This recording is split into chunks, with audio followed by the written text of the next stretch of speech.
نبی علیہ الصلوۃ والسلام فرمای چې جنت یو داسې ځای دی الله رب العزت دومره غټ غټ انعامات په هغې کې ایښي دي چې د یو جنتي دومره جنت دی لکه د دې دنیا او د اسمانونو نه سیوا د یو جنتی جنت دومره. او بیا حدیث مبارک کې راځي چې په جنت کې داسې اونې دي چې یو ګوړسوار یو سور سړی چې هغه د هغې د سوري د لاندې 100 کاله منډه ووایي 100 کاله خو لیکن د هغې سوره نشي کته کولی یعنې د هغې سوری به ختم نشي 100 سال. او نبی علیہ الصلوۃ والسلام بل یو حدیث کې فرمایي نبی علیہ الصلوۃ والسلام فرمایي چې د یو قوس عمره ځای په جنت کې د یو قوس عمره ځای د دنیا و ما فیها نه بهتر دی. بل یو حدیث کې فرمایي چې د یو کوړی عمره ځای د جنت دا د دنیا چې د انور په طلوع کیږي او غروب کیږي نور په راخیږي او کوزیږي نو د دې ټولو نه بهتر دی. خو لیکن کما تاسو دغه حدیث مبارکه ته وګورو او بیا خپل چارچاپیره ماحول ته او خپل اعمالو ته وګورو نو یقینا چې د هغې مخالف دي بالکل د هغې برعکس دي. ما تاسو بیخي دا ذهن کې نشته هر سړی چې کوم دی دا په دې تګودو کې دی او دا په دې سوچ کې دی چې یاره دنیا په کم طریقه باندې راغونډه کو حالانکه دنیا زما او ستاسو لیکلې شوې ده. علی رضی الله عنه یو قول دی علی رضی الله عنه فرمایي چې ستا په مقدر کې څه دي که نه هغه به تا ته ملاویږي او د 2 وختو د روټۍ لپاره چې کوم دی ته د 5 وخته مونځ دا مه پرېږده. زموږ ټولو نه غټه بدقسمتي دا ده چې ما تاسو د دنیا د ګټې لپاره د الله رب العزت دومره لوی حکم ګوره اکثر علما حضرات وایي که نه چې د دنیا د ټولو نه لوی دعوت چې کوم دی دا اذان دی.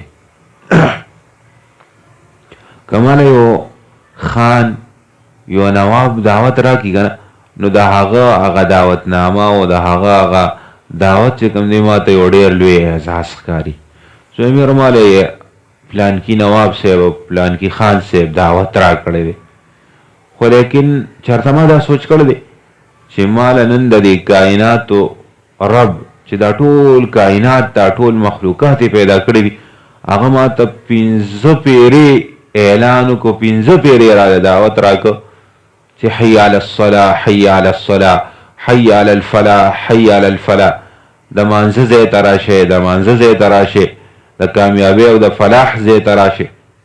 15 پیرې ما ته دا دعوت راکړه ما ته آیا دا دعوت ښکارېدلی دی نه یقینا دی ډېر زیات کمزوري ده.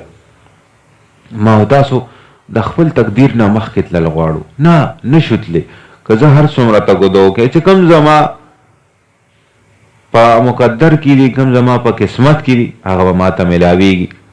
که یو سړی وایي که یاره په محنت باندې دنیا ګټم نه ګوره که ته هر څومره هغه د پښتنو یو متل دی که نه پښتانه وایي خوار په هندوستان هم خواري که ستا په قسمت باندې فقر و فاقه او غریبي لیکلي که نه نو که ته ورپسې دا ټوله دنیا چاڼ کې که نه دغې دولت ګټلو پسې نشي ګټلی.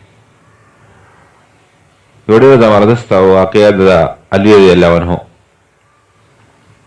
رضی الله عنه په سفر باندې ته چېرته نو د مازدیګر د مونځ ټایم پې راغی هغه وایي چې یاره دې سورلی سره خپل اس د سره څه چل وکړم بیا یو کس ونیسه هغه ته وایي چې یاره دا زما د اس فی الحال ځان سره که د دې خیال وساته او زه مونځ کوم واپس راځم مونځ له لاړ چې چې واپس راغی سورلی خوا تړلې ده یو طرف ته، خو لیکن د هغې زین او په هغې باندې چې کوم سامان و هغه نشته دی. علي رضی الله عنه چې کله وکته نو یې سورلی ځان سره کړه، لاړ د هغه کلي بازار ته. بازار ته لاړ ګرځي چې یاره د خپل سورلی لپاره زین وګورم. وي په یو دوکان کې هم د خپل سورلی یعنې د هغه چې کوم زین و هغې باندې نظر پرېوته ورغی. هغه ته یې وویل چې یاره دغه زین راکه، دغه سامان راکه. هغه له ورکړه خرڅ یې کړه په 2 دراهمو باندې. 2 دراهم یې ترې واخیستلو، هغه زین او هغه ټول سامان یې ورکړه. علي رضی الله عنه فرمایي چې کله زه مونځ ته پاره تلم نو ما دا اراده کړې کله چې زه مونځ ختم کړم دا کوم کس چې مې نیولی دی نو دله به زه د دغې څه وخت چې زما د سورلی خیال یې ساتلی و دله به 2 دراهم ورکو.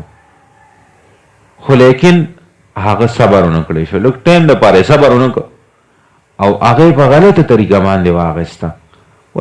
اکه 2 دراهم دته میلاوېدل. علي رضی الله عنه هلته په دغه بازار کې هم اکه څیز چې کوم دی خپل څیز یې په 2 دراهمو باندې واخیسته او ده هلته په 2 دراهمو باندې خرڅ کړو. دلته نه یې پټ کړه د علي رضی الله عنه د سورلی نه په بازار کې په 2 دراهمو باندې خرڅ کړه، هغه په 2 دراهمو باندې واپس واخیسته. دله هم دغه 2 دراهم ورکړو، خو لیکن ده لږ ټایم دپاره صبر ونه کړو. نو عرض را کوم چې ما و تاسو ته چې زما ستاسو په قسمت باندې څه دي که نه هغه ما و تاسو ته میلاویږي. بعضې ټایم کې صبر پکاري، بعضې ټایم کې شکر پکاري. که لږ صبر وکړو یقینا لږ ټایم دپاره به یو څیز ما ته میلاو نه شي، خو لیکن کیدای شي وروستو الله رب العزت زما په قسمت کې هغه لیکلي ما ته لږ ساعت بعد میلاو شي، لږ وخت بعد به راته میلاو شي. خو لیکن عرض دا کوم ګوره ما تاسو د دنیا د ګټلو دپاره خو دا ټول ټایم خرچ کوو. د الله رب العزت دومره لوی دعوت چې کوم دی دې ته اړو ما تاسو دعوت نه وایو، خو لیکن د دې په بدله کې که ما تاسو سوچ وکړو دا زه د الله رب العزت اطاعت کوم، د الله رب العزت حکمونه منم، نو په دې باندې ما ته الله رب العزت څه راکوي. یقینا د دې بدله څه دی؟ جنت دی. او ما مخکې عرض وکړه سو حدیث مبارکه د نبی علیه صلات وسلام د هغې ترجمه مې بیان کړه. نبی علیه صلات وسلام یو حدیث مبارک کې وایي چې د یو قوس دی، یعنی دا لینده غشي او لینده دي د دې لیندې برابر څه چې کوم دی د دنیا او په دې دنیا کې څه دي د جنت دا دومره دی د دې ټول هر څه نه بهتر دی. بل ځای کې یو کوړه بیان کړی ده. دا مطلب مونږ چې یو دومره بهترین ځای، یو دومره اعلی ځای چې د دنیا او د دنیا و ما فیها نه بهتر وي، دومره ځای نو د هغه چې مکمل د دې دنیا نه سیوا انسان ته و ځمکو و اسمانونو سیوا میلاو شي چاته، نو د هغې بس قیمت وي. خو لیکن هغه په څه میلاویږي؟ هغه دلته په دغه میلاویږي چې ما و تاسو په بعضې څیزونو باندې صبر وکړو، دغه سوچ وکړم یاره دا زما په قسمت کې شاید فی الحال نه وي، بعد کې الله رب العزت راکړي. الله رب العزت نه وغواړم کیدای شي په دغه غوښتنې یې راکړي. د الله رب العزت اطاعت وکړم کیدای شي په اطاعت یې راکړي. نو هر څیز پسې صرف په دې باندې نه چې یاره زه محنت کوم نو الله به ما ته دنیا میلاوي. ګوره ما تاسو ګورو اکثریت ډېر خلک داسې وي چې هغې ته بغیر محنته دنیا میلاو شي. لکه یو سړی خان وي که نه، بلا دولت یې ټول عمر یې منډې کړلې والي وي او بلا دولت یې را جمع کړي، انتهایي زیات دولت وي. خو لیکن چې کله هغه وفات شي د هغه بچي په ترکه کې هغه ته هغې ته میلاو شي، حالانکې هغې بلکل څه محنت نه وي کړی. نو عرض دا کوم چې دا دنیا چې کوم دی الله رب العزت بغیر محنت نه ورکوي، خو لیکن جنت دا بغیر محنت نه ورکوي. د دې لپاره د محنت ضرورت دی. ما تاسو به محنت کوو. محنت څه دی؟ د الله رب العزت احکامات منل دي، د الله رب العزت په حکمونو باندې عمل کول دي. نو مونږ د دې برعکس سوچ کوو. ګوره مونږ برعکس لګیا یو. ګوره دنیا چې الله رب العزت بغیر د محنت ورکوي د هغې لپاره محنت کوو، او جنت چې الله رب العزت بغیر د محنت نه ورکوي د دې لپاره محنت شرط دی.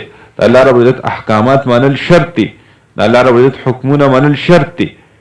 نو دغه ما په دغه باندې پرې خو دي کې دي چې الله رب العزت راکړي هغه چې کوم سیز بغیر د تمه ملاوي دي شي تمه کې دي شي چې یاره کې دي شي الله رب العزت راکړي دنیا نو هغه لپاره مهنت کوم او چې کوم سیز د لپاره مهنت شرط هغه مې پتا مې باندې پرې خېری کې دي چې الله رب العزت جنت راکړي نو قدرې نه کې بیا